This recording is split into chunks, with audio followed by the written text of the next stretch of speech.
So on October 11th, 2025, that fragile truce we had in the US-China trade relationship, well, it didn't just break, it absolutely shattered. And what came next was a shockwave that just tore through global markets, threatened the savings of millions of people, and really set the stage for a massive economic showdown. The reaction? Oh, it was immediate, and it was brutal. On that one Friday, the S&P 500 plunged 2.7%. That was its sharpest single-day loss since April. It wiped out an entire month's worth of gains in just a few hours.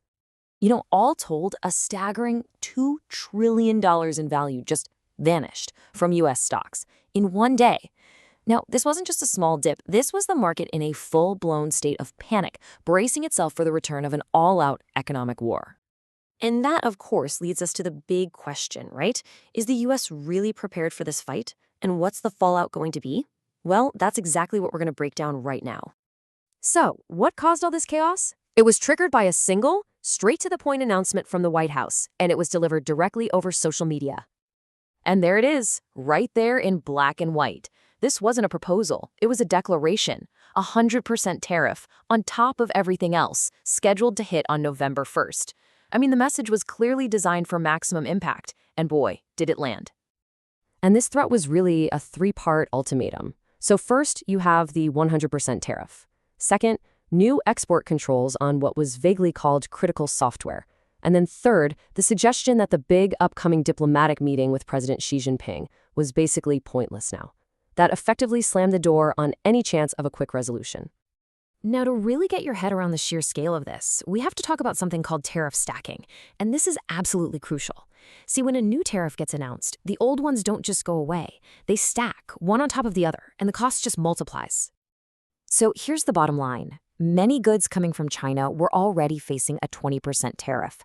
When you stack this new 100% tariff on top of that, the total tax on those goods jumps to an absolutely insane 120%. This isn't just a price hike. For a lot of businesses, this is a death sentence. So what on earth could provoke such a massive move? Well, the answer lies in a really strategic power play from Beijing, and it involves some of the most critical materials on the entire planet. We are talking about rare earth elements. And despite the name, they aren't actually that rare in the ground. The real trick, and where all the power is in the super complex and, frankly, environmentally nasty process of pulling them out and refining them. Just look at this. This is China's chokehold on the market right here in one single image. They control 70% of the world's mining, a mind-boggling 90% of the processing, and over 93% of the manufacturing for the powerful magnets made from these things. Folks, this isn't just a big market share. This is a level of dominance over a strategic asset that is almost unheard of. And these aren't some niche materials for obscure products. No, they're the secret sauce in basically everything. We're talking about the guidance systems in F-35 fighter jets, Tomahawk missiles, all the way down to the powerful motors in electric cars and wind turbines, and even the tiny little components that make your smartphone work. So how did China decide to flex its muscle here? By using a tactic right out of Washington's own playbook, actually. It's called the Foreign Direct Product Rule. Basically, it means if any product made anywhere in the world uses even a tiny little bit of Chinese rare earth material or tech, it now needs a license from Beijing to be sold. It's a huge power move to control the entire global supply chain, not just the stuff that comes directly out of China. And China's official response to the 100% tariff threat? It was fast and it was defiant. In a statement, their Commerce Ministry made its position crystal clear. We prefer to talk, they said, but we are absolutely prepared for an economic fight. Okay, so you've got both superpowers digging in their heels. The big question is, what does this actually mean for the global economy, for businesses, and, for you?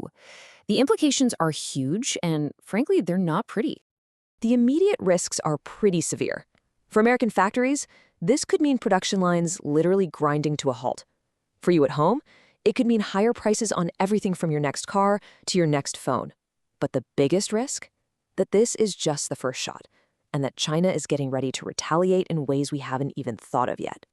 So the economic models are starting to come in, and they paint a really grim and kind of surprising picture.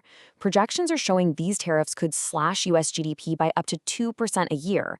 Meanwhile, China's economy takes a much smaller hit. But what's even more worrying, core inflation in the US could surge up towards 6%, which would wipe out years of progress.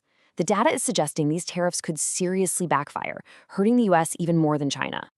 But, this whole fight goes way beyond just numbers and trade balances.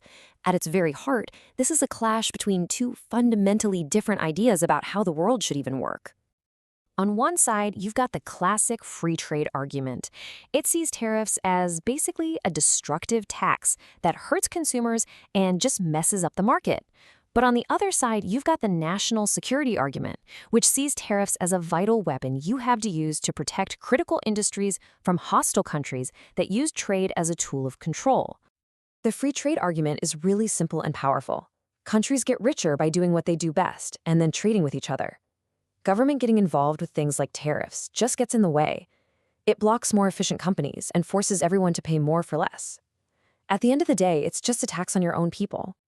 But the counter-argument is also pretty compelling, especially in a world with so much geopolitical rivalry. I mean, what if a hostile country uses subsidized exports to deliberately bankrupt your key industries, like steel or medical supplies? They make you dependent, and then, when a crisis hits, they can cut you off completely. And from that point of view, free trade with an adversary isn't a strength, it's a critical vulnerability. Which brings us right back to where we started. A 100% tariff. That is an incredibly powerful and incredibly painful tool. But is it a sign of a country that's negotiating from a position of overwhelming strength? Or is it maybe the last desperate move of a nation that's realizing it has lost control of the world's most critical supply chains? That's the question that's just hanging in the balance.